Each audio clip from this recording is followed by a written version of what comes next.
Hello students, welcome to my English class and today we are going to learn how to write letter to editor with short tricks. तो कुछ छोटी छोटी tricks के साथ हम letter to editor लिखना सीखेंगे। पहले हम समझेंगे इसके फॉर्मेट को और फिर हम बात करेंगे ट्रिक्स की। तो वीडियो को आप लास्ट तक देखें। Let's start now. Letter to editor, as you all know, first of all sender's address will come.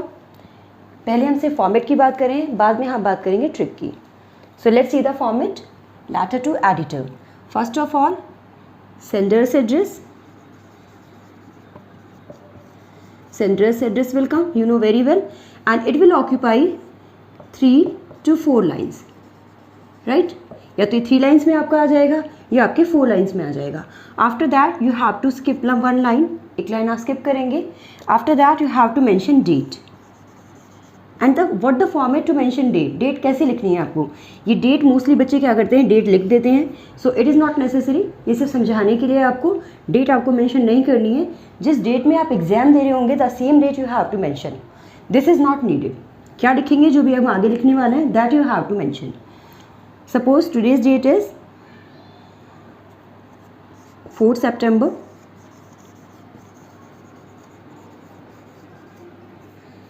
2020. Accordingly, you have to write. It means first of all day, then month, then year.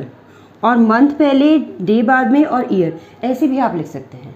There are just 2 ways. या तो आप ऐसे लिख लीजिए या तो आप month पहले फिर date फिर आप ईयर जो है वो मेंशन कर सकते हैं या फिर similar way you can write. But one thing you have to keep in your mind, whenever you are writing the date, month name should be complete. Short form of the month name will not be applicable. कई बार बच्चे क्या करते हैं, short form लिख देते हैं like SEPT dot. सो ये यहाँ पे वैलिड नहीं होता है. You have to mention complete month name when you are writing any letter. Clear? Any formal letter, I mean to say. जब भी आप कोई फॉर्मल लेटर लिखोगे तो जिसमें आप डेट लिखोगे उसमें जो आपका मंथ नेम होगा that will be very clear और कंप्लीट होना चाहिए. Clear up to here? Then you again you have to skip one line. Date mention करने के बाद एक लाइन आप छोड़ देंगे, यहाँ पर स्किप करेंगे. And after that you have to mention receiver's address.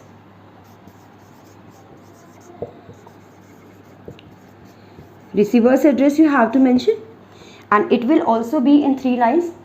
As you know very well, letter to editor we are writing. So first क्या आएगा, the editor. सबसे पहले आपको क्या लिखना होगा, the editor. Then the newspaper's name. What will come? Newspaper's name. Any newspaper's name. If a newspaper name is given in the question, then the same newspaper name you have to write. Otherwise you can imagine any national newspaper. Suppose आपके question में दिया हुआ है the Herald, तो आपको the Herald लिखना है, या लिखा हुआ है the Tribune. According to question तो आप द ट्रिब्यून लिखेंगे. अदरवाइज जो भी कोई नेशनलाइज आपका न्यूज़पेपर है, इंग्लिश न्यूज़पेपर है, suppose the Hindu is there, so you can mention the Hindu. And we are taking here the Hindu. Suppose हमारे क्वेश्चन में यहाँ पर हमने द हिंदू मेंशन किया हुआ है, so we will write the Hindu here. The Hindu.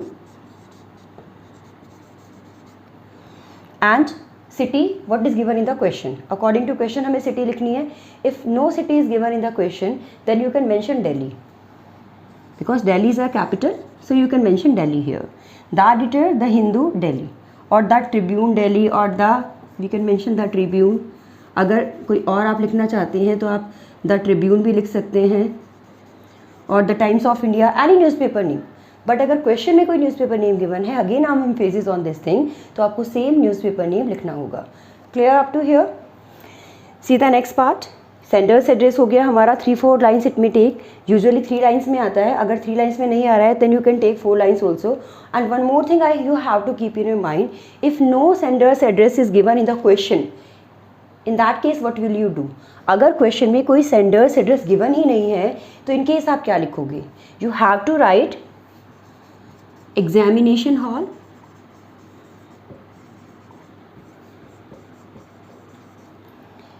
ABC city.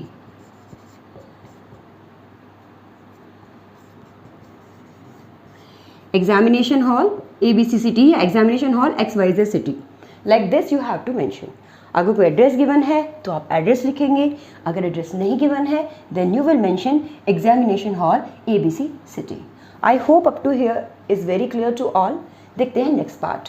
अब यहाँ पर again you have to skip one line, और यहाँ पर आपका क्या आ जाएगा, subject.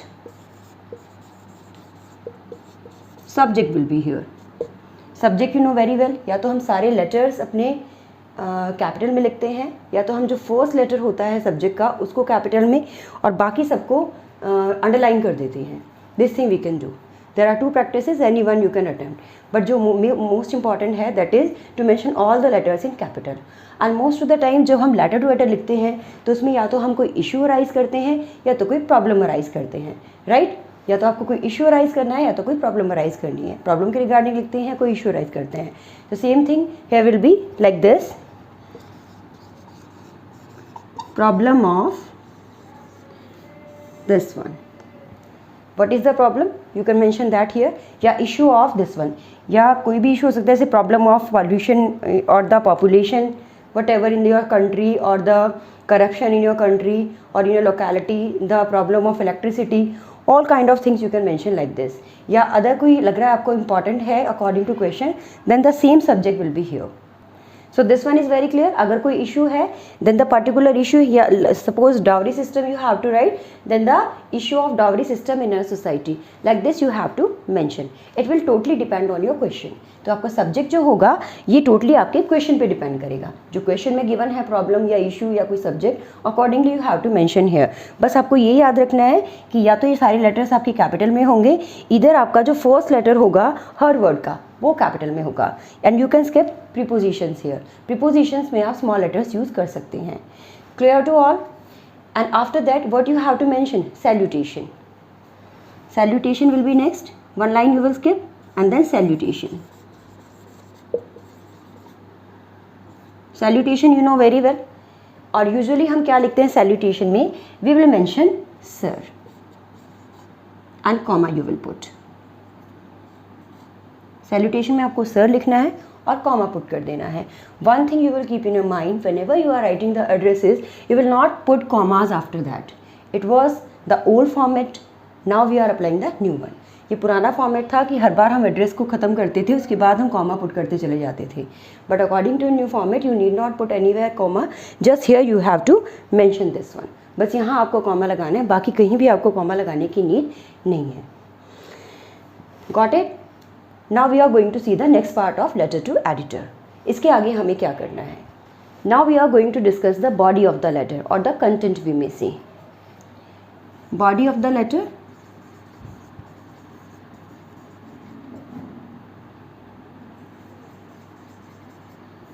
And we will divide it into 3 parts. हम इसको 3 parts में divide करेंगे. First of all, there will be what? Introductory para, then problematic para, and then the concluding para. Introductory para, and this one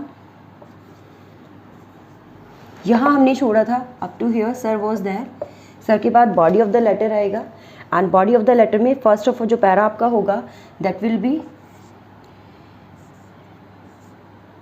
introductory. Your first para will be introductory.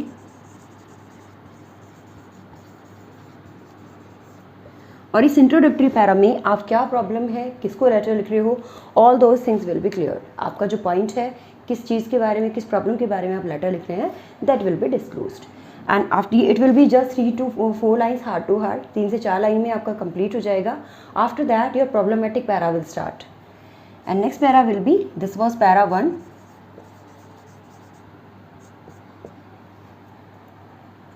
It is your para 1, and here problematic para,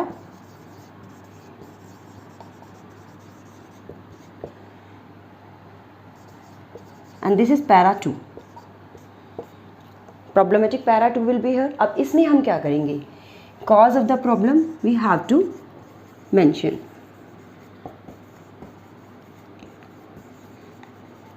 What are the reasons of the problem? All those will come in this para, right? यहाँ पे जो भी reasons हैं, causes हैं, all those we have to mention.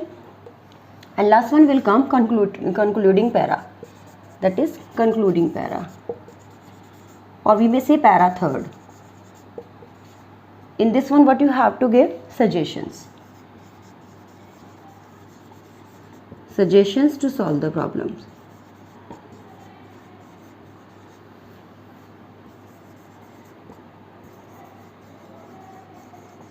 Right. Suggestion way will come in this one. और last में हम 2 concluding lines लिख देंगे, to whom we are writing this one and what kind of measures may be taken regarding this.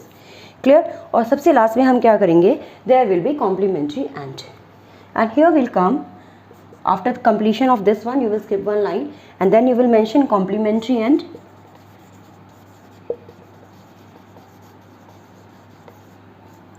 complementary and में हमारा क्या आ जाएगा, here will be yours truly and name.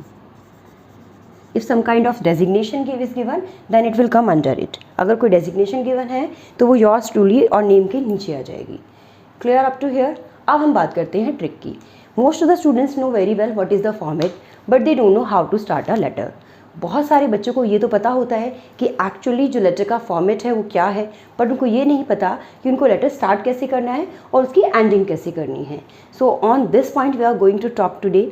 अब हम इसी पॉइंट के बारे में बात करने जा रहे हैं. This is the content and content is very important. तो अगर आपकी स्टार्टिंग रॉन्ग है तो कोई भी आपका लेटर सीरियसली आगे नहीं पड़ेगा. So the starting should be very important और आपको उसे बहुत केयरफुली मेंशन करना है या लिखना होता है. क्लियर. तो आज हम सिर्फ स्टार्टिंग के और एंडिंग के बारे में बात करेंगे. Because internal material of the letter will be according to your question only, क्योंकि इसके अंदर का जो पार्ट है वो तो सिर्फ क्वेश्चन के अकॉर्डिंग होगा, but starting and ending can be same of each and every letter to editor, और उसके बारे में आज हम देख लेते हैं. So let's see now. So we are going to start from sir. यहाँ हमने सर लिखा. ये सैल्यूटेशन होती है किसी को भी एड्रेस करने के लिए. This is the address. Sir कह के हम संबोधित कर रहे हैं. And after that what will be mention through the column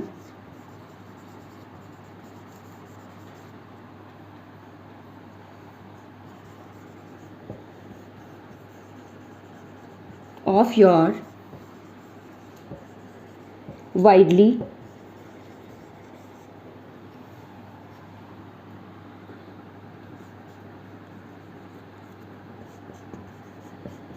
circulated daily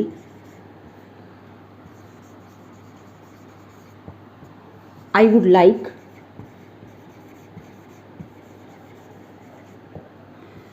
to draw the attention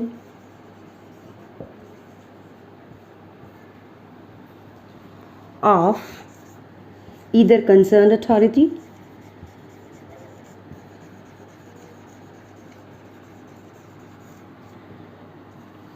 or common man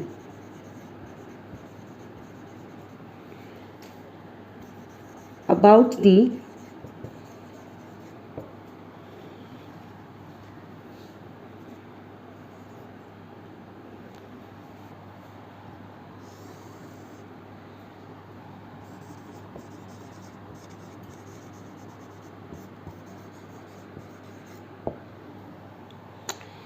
so this is the starting line, जो बहुत सारे बच्चों को नहीं पता होती है और वो हेजिटेट रहते हैं कि कैसे स्टार्ट करना है. So like this, with this line you can start your letter to editor. कैसे लिखना है? Through the column of your widely circulated daily I would like to draw the attention of concern authority. अगर आप किसी authority का concern चाहते हैं जिसके बारे में लेटर लिखना है, सपोज़ आप म्यूनसिपैलिटी को लेटर लिख रहे हो स्ट्रे डॉग्स की प्रॉब्लम्स के लिए, यानी कि आप लेटर तो लिख रहे हो एडिटर को, बट उसमें आपको किसको अवेयर करना है? आपको जो म्यूनसिपैलिटी ऑफिसर्स हैं उनको अवेयर करना है. किसकी प्रॉब्लम के लिए? Regarding the stray problems in your locality. तो उसमें आप किसको मेंशन करोगे? Concern authority. और ये कंसर्न अथॉरिटी कौन सी होगी? आपकी जो इस इशू से रिलेटेड अथॉरिटी है. तो यहाँ पे स्ट्रे डॉग्स की अगर हम बात कर रहे हैं तो उससे रिलेटेड जो अथॉरिटी आपकी होगी वो म्यूनसिपैलिटी होगी. सो यहाँ पे कंसर्न अथॉरिटी कौन सी होगी? म्यूनसिपैलिटी होगी. यानी कंसर्न मतलब उससे रिलेटेड जो भी आपकी अथॉरिटी होगी जो उसके लिए रेस्पॉन्सिबल है, उसको अथॉरिटी को आप लिख रहे हो. और सपोज़ आपको कई बार लेटर आता है कि आपको लेटर टू एडिटर के थ्रू किसको अवेयर करना है? You have to aware public. तो यहाँ पे अगर आपको पब्लिक को अवेयर करना है तो you can mention common man. ठीक है. अगर आपको किसी अथॉरिटी को अवेयर करने के लिए लेटर लिखना है एडिटर को तो आप यहाँ पे कंसर्न अथॉरिटी मेंशन करेंगे. लेकिन अगर आपको पब्लिक को अवेयर करना है, उन्हें कोई गाइडलाइन देनी है किसी न्यूज़पेपर के थ्रू या लेटर टू एडिटर के through, in case you will mention common man. यहाँ तक आपकी प्रॉब्लम सॉल्व होगी. देन अबाउट द, अगर कोई प्रॉब्लम है then you will mention the problem और वो प्रॉब्लम आगे आप लिख देंगे. Like the problem of stray dogs in your locality, clear. और अगर कोई इशू है लाइक डॉवरी इशू, है ना, और girl child issue, anything you can mention what is according to your question. तो जो भी आपके क्वेश्चन में मेंशन है उसी के अकॉर्डिंग यहाँ पे आप अपनी प्रॉब्लम लिख सकते हैं। So this is your introductory para, और ये आपका इंट्रोडक्टरी पैरा कंप्लीट हो जाता है। You need not mention any other thing in this one. इसके अलावा आपको इसमें कुछ भी लिखने की ज़रूरत नहीं है। बस यहाँ पे आपको ध्यान रखना है वो जो प्रॉब्लम है या जो इशू है दैट विल कम हियर, वो यहाँ आपका आ जाएगा। And then for writing the next para you have to change the line, और यहाँ पे आप लाइन चेंज करके पैरा जो नेक्स्ट है वो स्टार्ट कर देंगे, क्लियर। तो ये आपका इंट्रोडक्टरी पैरा हो गया जो अपने आप में कंप्लीट है। सिर्फ कुछ चीज़ें आपको इसमें मेंशन करनी है अकॉर्डिंग टू योर क्वेश्चन। अब यहाँ पे क्या होगा, यहाँ पे सारी की सारी चीज़ें आ जाएंगी जो भी प्रॉब्लम्स हैं उसके जो कॉजेज़ हैं, रीजंस हैं। तो यहाँ पे ये जो पैरा आपका होगा सेकंड वाला that will be according to your question, ये आपके क्वेश्चन के अकॉर्डिंग होगा।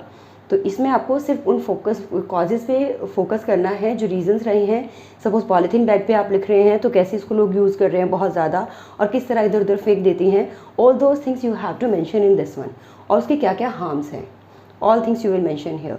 एंड लास्ट वन इज़ आपका जो सजेशन वाला पैरा होगा, थर्ड पैरा, जो लास्ट पैरा आपका होगा that will be your suggestions, clear.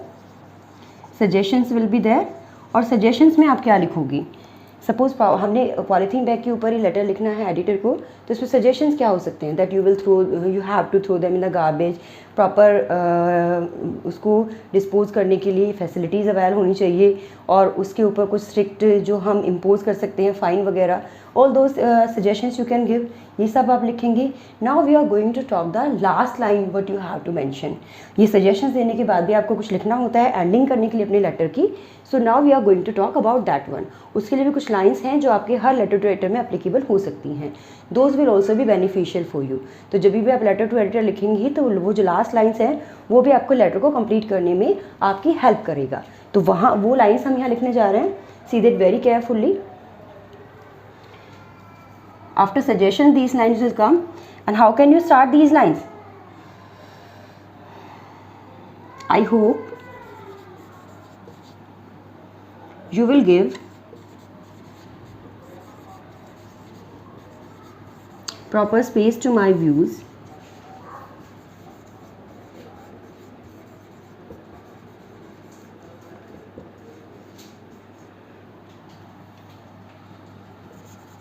in your newspaper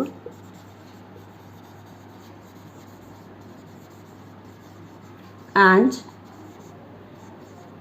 concerned authority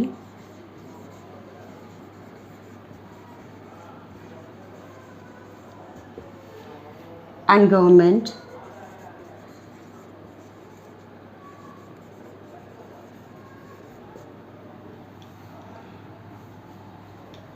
will take strict steps regarding it.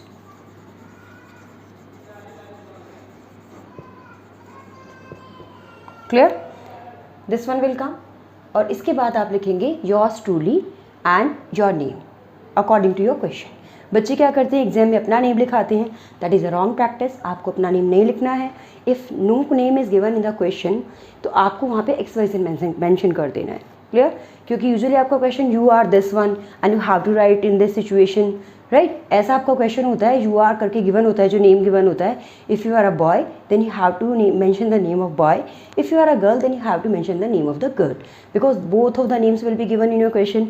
दोनों name like Arjun and Arpita दोनों नेम गिवन होंगे। अगर आप बॉय हैं तो आप वो नेम लिखेंगे, अगर आप गर्ल हैं तो सेकंड वाला आपको लिखना है। लेकिन अगर कोई भी नेम नहीं गिवन है तो आप XYZ करके मेंशन कर देंगे। You need not mention your name in the ending of your letter, clear. I hope letter to editor is clear to all, and because of these things it will be very easy for you.